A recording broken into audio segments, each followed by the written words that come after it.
Okay.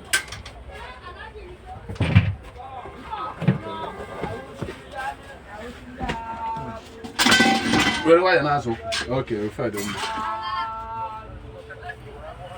But we don't get one watching now. Where is your corner? Thank you, sir.